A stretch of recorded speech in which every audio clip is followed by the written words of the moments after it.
Bonjour à tous, bienvenue au potager naturel de Flo. Donc aujourd'hui dans cette vidéo nous allons voir un tour du potager au mois d'août. J'avais déjà fait une vidéo en début de mois où j'avais pas fait de commentaires et j'en profite également pour répondre aux questions que j'ai reçues. Voilà, donc c'est parti pour cette vidéo.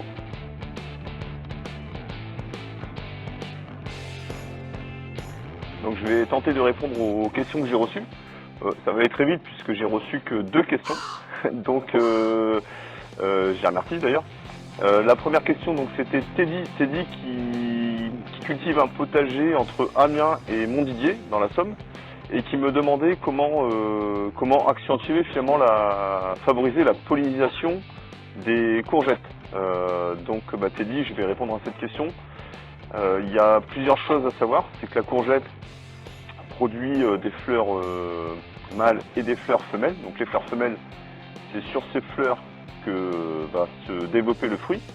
Et pour que le fruit se développe, pour pas qu'il n'avorte, souvent on voit le fruit qui pourrit, c'est parce que ce sont des fruits qui n'ont pas été pollinisés. Donc pour que ce fruit se développe correctement, il a besoin d'être pollinisé. Donc le mieux c'est d'avoir des insectes au potager. Pour avoir des insectes au potager, en tout cas pour en avoir beaucoup, des insectes pollinisateurs, il faut des fleurs.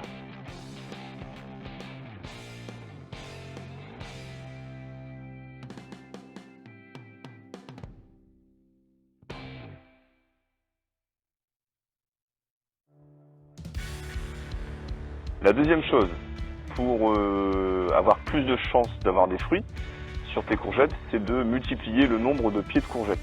C'est-à-dire que la courgette aime bien la pollinisation croisée. Donc quand tu mets un plant dans ton jardin, un seul plant de courgette, ça ne sera jamais suffisant. Il en faut toujours au moins un deuxième. Alors à proximité, donc soit juste à côté, soit à 3, 4, 5 mètres, ça suffit largement. Si tu n'as pas la possibilité de mettre plusieurs pieds de courgettes, à ce moment-là, il va falloir polliniser de manière manuelle en prenant une fleur femelle et en mettant l'étamine de cette fleur au sein de la fleur femelle.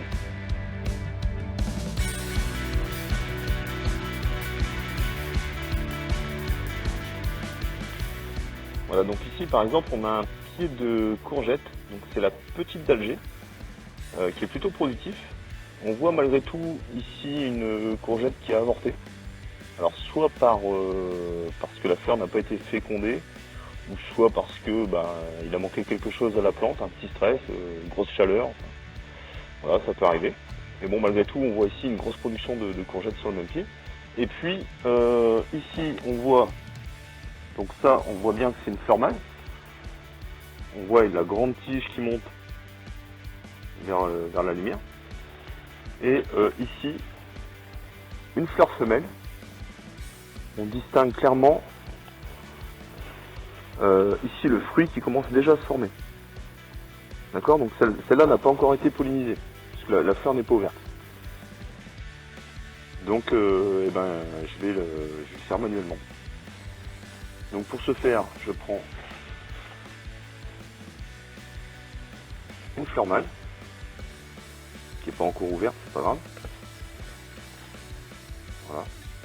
Une belle fleur mâle. Je vais l'ouvrir et je vais insérer directement dans la fleur femelle. Je vais poser la caméra, ça sera plus simple. Je reprends la vidéo après. Voilà, donc là j'ai préparé ma fleur mâle. J'ai juste écarté les pétales. Et puis je m'en sers un peu comme un pinceau. Et, sans mauvais jeu de mots, je vais tremper mon pinceau dans la fleur femelle. C'est pas évident à filmer.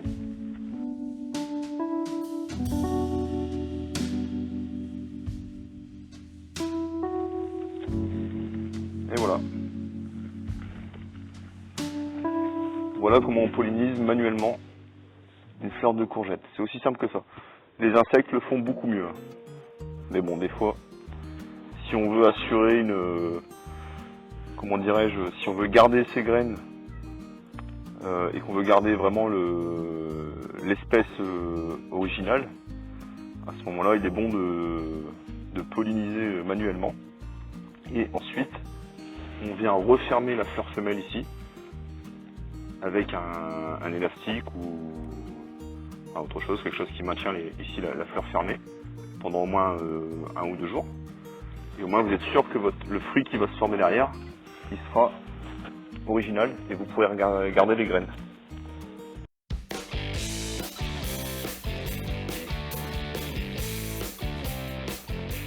Et si tu as énormément de pieds de courgettes et que tu dois les polliniser à la main, eh ben c'est que vraiment t'as que ça à faire parce que c'est quand même assez long et faut vraiment faire confiance aux insectes, ils font très bien le boulot.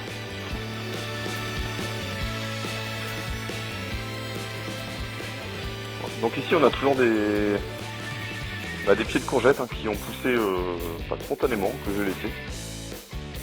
Et regardez la productivité, c'est assez incroyable. Là il y en a une ici. Là on a encore, hop, une courgette ici. Enfin c'est une, il y en a une là, je l'avais pas vue. Je viens de la voir, il y en a une ici. C'est incroyable finalement la productivité que ça peut avoir.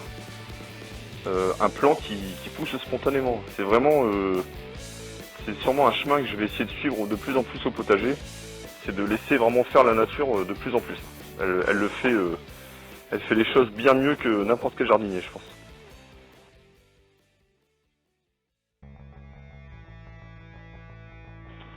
Allez, on passe à la deuxième question. Donc une deuxième question de Teddy, qui fait toujours un potager entre Amiens et Montdidier dans la Somme. Merci à lui, Teddy, d'avoir posé ces questions. Qui me demande en fait comment je gère un petit peu le couvre-sol au niveau de mes cultures. Parce que c'est un sujet que j'avais un petit peu abordé dans des vidéos précédentes. Et ben en réalité je n'ai pas qu'un seul couvre-sol, j'en ai plusieurs.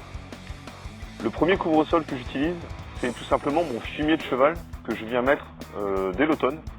Et je prends un fumier de cheval qui est quand même très ligneux, c'est-à-dire avec beaucoup de paille. Et ça me permet de faire à la fois un amendement, mais surtout un paillage. Je couvre mon sol comme ça. Donc ça va me servir déjà dans un premier temps de premier paillage, de premier couvre-sol. Le deuxième couvre-sol, c'est également moi qui l'amène dans le jardin. C'est en fait je plante tout simplement plein de salades. Je mets des salades un peu partout. J'en ai beaucoup trop d'ailleurs. Et la salade prend rapidement la place de ce paillage et entre plusieurs cultures, elle me permet de limiter l'arrivée des herbes sauvages. Tout ce qui est herbes spontanées, ça limite largement leur arrivée et ça me fait un couvre-sol excellent et en plus ça me garde l'humidité. Et puis le troisième couvre-sol, c'est celui que j'apprécie le plus, c'est celui qui vient spontanément justement. Donc c'est-à-dire c'est tous les, on va dire, ce qu'on appelle les mauvaises herbes, moi j'appelle ça plutôt les herbes sauvages. Donc les herbes sauvages qui vont recouvrir ton sol, entre tes plantations, entre tes légumes, c'est un excellent couvre-sol. À savoir que si vraiment tu es débordé par cette végétation sauvage et que tu vois que celle-ci commence à faire concurrence avec tes légumes, et ben au lieu de les arracher, au lieu de désherber, on va dire, dans ce cas-là, au lieu de les désherber, tu les coupes au ciseau, tu laisses la racine en place, et puis de toute façon tout ça, ça va mourir en hiver, donc ça va améliorer ton sol, ça va l'aérer, donc le mieux c'est de laisser tout ça. Moi ici au potager naturel, je désherbe quasiment jamais, je pratique jamais ça. Éventuellement de temps en temps je coupe un petit peu. Je l'ai fait l'autre fois sur des bourraches qui m'ont envahi toute ma parcelle. Donc là j'ai dû couper quelques fleurs. Mais dans l'ensemble, il n'y a pas besoin. Un paillage, quel qu'il soit, fumier de cheval ou autre, ça peut être de la tonte de gazon, ça peut être du broyat, ça peut être des feuilles. Tu prends vraiment ce que tu as sous la main. Tu mets ça sur tes buts de culture, sur tes zones de culture ou directement au pied de tes plants. Ensuite, tu mets d'autres légumes autour. Moi, je mets des salades, mais toi, tu peux mettre ce que tu veux, des oignons, des betteraves, enfin peu importe, quelque chose qui va couvrir ton sol. Et au milieu de tout ça, tu mets tes gros plants de tomates. Tu peux mettre tes haricots, enfin tout ce qui peut monter vers le ciel, vers la lumière. Et tu verras que ça s'équilibre assez naturellement. Et puis les herbes sauvages, je viens d'en parler. Ils arrivent spontanément et puis tu verras qu'en les laissant pousser, elles font souvent des fleurs. Ça attire des pollinisateurs et puis ça règle ta problématique numéro 1 de la pollinisation de certains de tes légumes. Voilà Teddy, j'espère que j'ai répondu à tes questions et je te remercie encore pour les avoir posées. Et puis on va continuer à faire un tour au potager.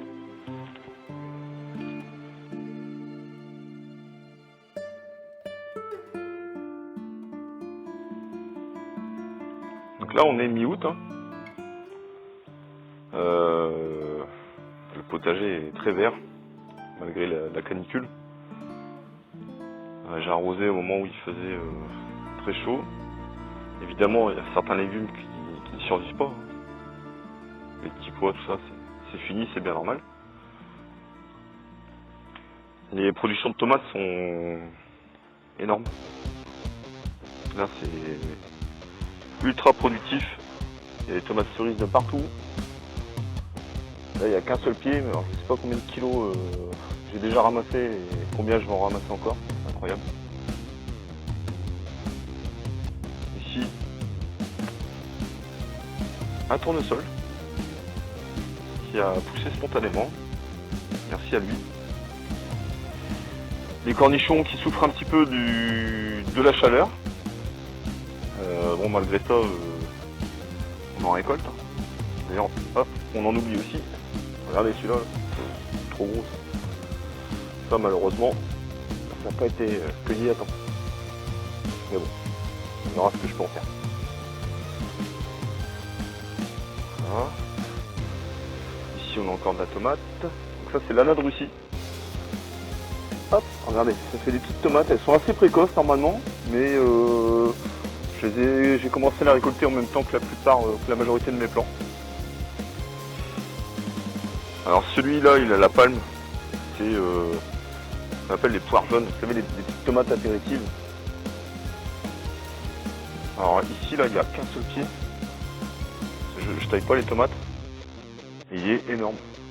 Il produit, mais alors, il y a de la tomate de partout. Regardez, en plus elles sont bonnes. Donc là, c'est sûr, ça c'est un pied, je vais récupérer des graines. Ça c'est certain. Ici, on retrouve des courgettes. Avec, je vais vous montrer aussi un phénomène étrange sur la courgette. C'est la multiplication des fleurs mâles en début de culture. Comme si la courgette voulait tester un petit peu son environnement. Donc ça, c'est un plan que j'ai mis un peu tardivement. Et hop, il commence. Donc c'est de la croquignac, pour ceux qui reconnaissent. C'est une courgette jaune tubéreuse, très bonne. C'est une variété naturelle aussi. Et là, elle commence à faire de la fleur femelle dans tous les sens. En fait, elle a testé son environnement en faisant des fleurs mâles. Et puis elle a vu que ça bourdonnait un petit peu dans tous les sens. Et elle s'est dit, tiens, je vais pouvoir produire des fruits. Ça sera utile pour me reproduire. Enfin bon, je sais pas si elle parle en fait, mais moi je me dis que c'est ce qu'elle se dit.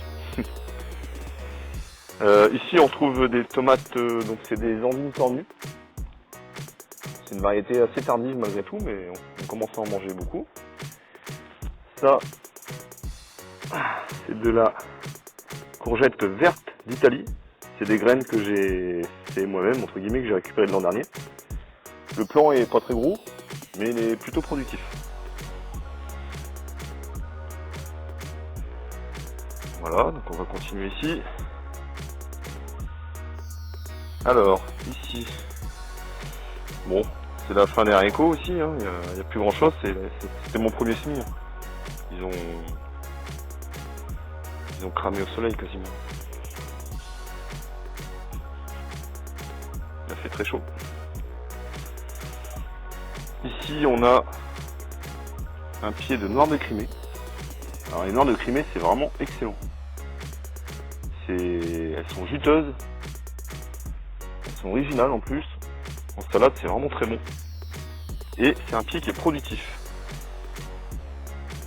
Ici, on a un pied de tomate qui a poussé spontanément. Même chose, je récupère les graines aussi de ça.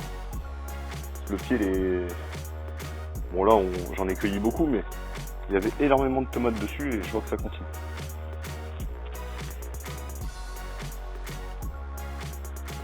Bon là, on a un chou qui s'est fait attaquer un peu de partout et je peux pas aimer les fortes chaleurs, c'est bien normal. Les petits pois que je vais devoir enlever, parce que c'est fini, hein, je vais sûrement remplacer ça par les poireaux.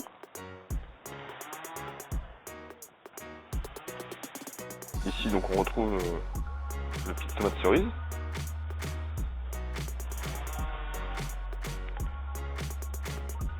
Ici dans la dernière butte, on a encore pas mal de tomates, betteraves. Hop, on aperçoit le couvre-sol. Je reviens un petit peu sur la question de Teddy. Mais tu vois Teddy, ici on a un bon exemple à la fois de fleurs que j'ai implantées, mais aussi de tous ces herbes sauvages là qui sont venues spontanément et qui sont venues au-dessus de mon paillage initial. Et ici c'est frais. Là c'est super frais. Et tu vois, pour autant, ça gêne pas mes légumes. Ils poussent, hein. Il n'y a pas de problème. Donc je les laisse. Ici, on retrouve l'exemple du couvre-sol que j'amène. Hein. Donc c'est des salades, toujours. J'en mets un peu partout, tu vois. Quand elles se développent, elles prennent la place entre d'autres légumes. Donc là, entre les betteraves et puis de nouveau une tomate. Hop. Tu vois, là au sol, c'est tout le fumier que j'ai ramené. Tout ça, c'est du fumier que j'ai ramené en novembre-décembre. Qui s'est toujours pas décomposé, parce que je le dépose sur mes buttes. Et après, la butte, elle rétrécit. Elle fond complètement. Et tu vois, j'ai pas besoin de désherber. Et même s'il y a des herbes sauvages, je les laisse. Ah, ici à côté, ça c'est de la grosse tomate. C'est de la Gigantimo. Alors c'est une hybride. Mais alors qu'est-ce qu'elle est bonne? Puis qu'est-ce qu'elle est productive? C'est impressionnant. Il y en a partout. La structure haricot. Donc là j'ai un champion, hein, vous voyez. Lui il est en tête de la course. Il va toucher la barre. C'est impeccable. Et puis je pense que ses petits copains, ils vont suivre. Donc ça c'était mon dernier semis de haricots. Voilà, ça permet vraiment d'étaler les récoltes. C'est vraiment intéressant les cultures verticales. Je vais vraiment multiplier ça aussi au potager. Et je vous en parlerai dans des prochaines vidéos. Hop, attention à la rhubarbe. Ça c'est un bon couvre-sol aussi. Ici j'ai une petite structure où j'avais mélangé des haricots et des concombres. Et ça se passe plutôt bien. Même si les haricots, ils ont eu un coup de stop avec la chaleur. Bon, malgré tout, ça a bien recouvert le grillage que j'avais installé. Et puis, ça n'a pas gêné du tout le développement des concombres. C'est pareil, alors ça, c'est des concombres Tanja. Concombre Tanja. Alors ça, c'est un hybride aussi. Mais il a l'avantage d'être très bon, puis d'être productif. Donc dans ces cas-là, pour le concombre, en tout cas, l'hybride ne me dérange absolument pas. Même si, dans l'ensemble, je privilégie quand même les graines naturelles et les graines faites maison. Ici, alors, un pied que j'apprécie particulièrement, la San Marzano. C'est de la petite tomate. Alors, super bonne. Super bonne et... Regardez. Hop, ça en salade, en tomate, en sauce tomate, pardon. Ça c'est le pied de courgette qu'on avait eu tout à l'heure. La petite dagée. La petite dagée qui est soi-disant une courgette spéciale gain de place, spéciale petit jardin. En fait non, hein. C'est énorme. Ça prend autant de place que d'autres courgettes. Hein. Le fruit par contre, il est plus petit et il est très bon. Ici, ce sont des butternuts, des sucrines du Berry. Un butternut avec un petit goût de châtaigne, très bon en poêlée. Là on voit la structure haricot encore. On retombe ici sur le pied de tomate Gigantimo, tout à l'heure. Ah, donc quand je vous dis que ça fait des grosses tomates, regardez. Et la taille de la tomate là, elle est partout, même par terre. Ça traîne au sol aussi. Il va falloir que je mette des ficelles. Alors ça c'est la tomate Carotina. Carotina, pourquoi? Parce que, bon déjà, ah merde, j'arrive pas, voilà. Elle est orange foncé, et elle contient énormément de carotène. Donc on appelle ça la carotina. Voilà. Allez, on continue.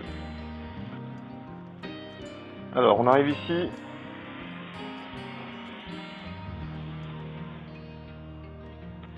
Ah, ça avait zoomé. Donc on arrive ici à la parcelle de poivrons. Donc bah tu vois Teddy, enfin en particulier Teddy, tu vois ici que j'ai fait la même technique, hein. C'est-à-dire qu'on voit les salades entre les rangs de poivrons. Ici on a les poivrons. J'en ai déjà cueilli pas mal des poivrons parce que ils ont tendance à griller au soleil. Donc je les cueille quand mais bon, ils sont plutôt jolis. On est un peu partout là. Regardez. Ici. Voilà, ils sont beaux. Et donc vous voyez là ici le couvre-sol, il est à la fois, donc on retrouve les herbes spontanées ici, et puis les salades que je mets en couvre-sol. Et puis en dessous, vous voyez là, c'est pas du fumier de cheval ici, ça c'est la tonte de gazon que j'avais mis en début de saison où on pouvait encore tondre le gazon parce qu'il poussait. Ce qui n'est plus le cas du tout, bien évidemment, avec la canicule. Voilà, donc une parcelle qui a plutôt bien marché. Par contre, les aubergines, les plants, parce que ici je fais les plants moi-même, je n'achète aucun plant dans le commerce. Les aubergines, ouais. Alors j'ai des fleurs, mais il se passe pas grand chose. Ah, quoique, je l'ai pas vu, là il y a une petite... Ah bah si. Ah si, là il y en a une qui pousse, mais bon. Ouais, ça sera pas une grosse récolte. Donc j'avais mis 3 pieds, bon. Je pense que mes plants étaient trop petits. Voilà, donc bon. Forcément avec les chaleurs, ici on a de la salade qui monte. C'est normal. Après, elle est quand même... on peut la consommer, il n'y a pas de souci. Après, vous donnez au lapin ou aux poules si vous en avez. Ici, on retrouve un autre pied de tomate cerise. Voilà, qui est plutôt productif aussi. Hein. Tomate cerise, c'est une valeur sûre. Ça produit. Voilà, on retrouve encore une marque de Crimée. Ça, c'est de la tomate Brutus. Tomate Brutus, alors c'est une variété hybride.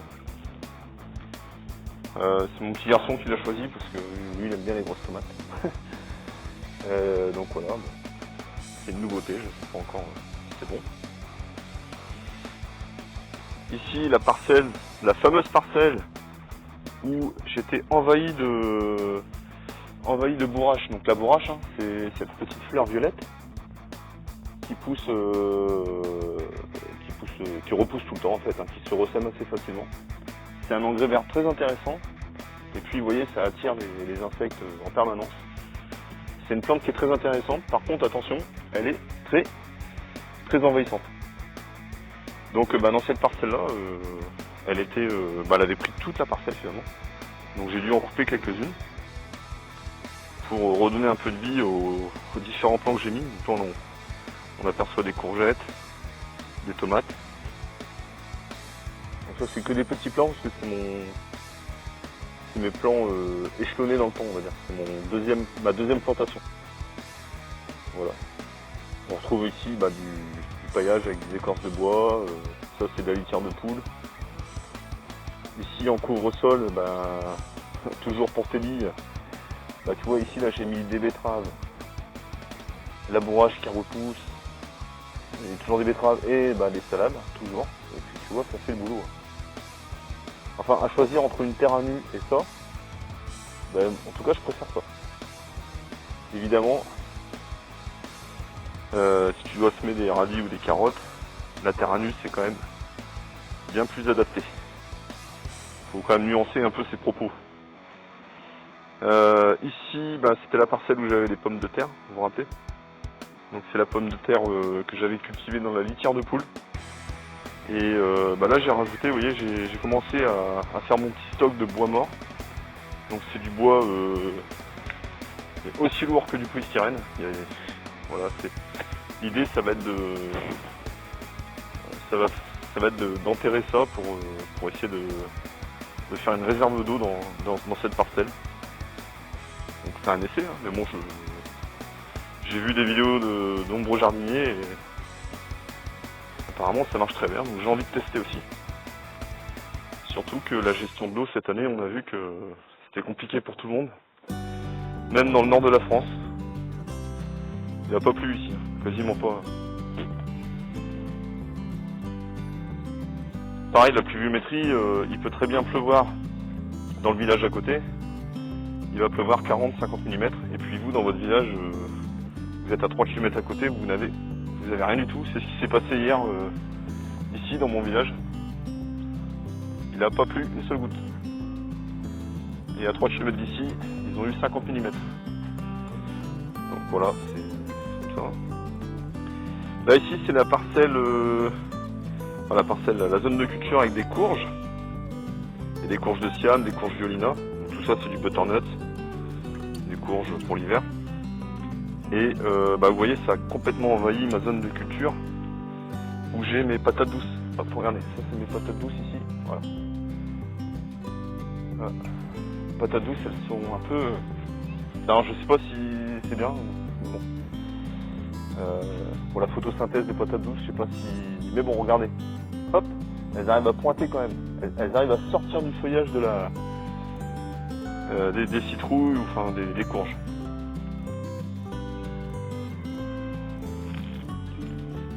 C'est vraiment la jungle. Ça, je crois que c'est de la courge violina. Comment c'est belle déjà.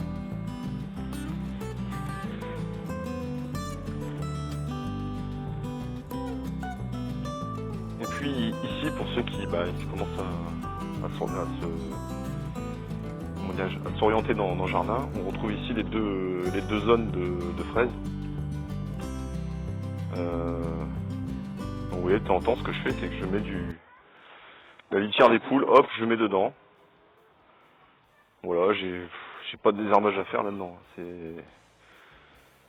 C'est toujours paillé, c'est toujours, voilà, il n'y a rien à faire. C'est autogéré. Et puis, ici, mes petites poulettes. Je vais faire coucou à la caméra. Ça, les petites poulettes. Ça a l'air d'aller.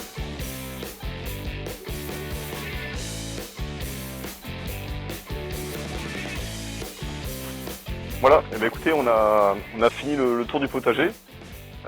J'espère que cette vidéo vous aura plu. Et je remercie tous mes nouveaux abonnés. Ça m'encourage beaucoup à continuer. Et puis je vous souhaite à tous un très bon jardinage. Et puis à très bientôt. Salut, ciao!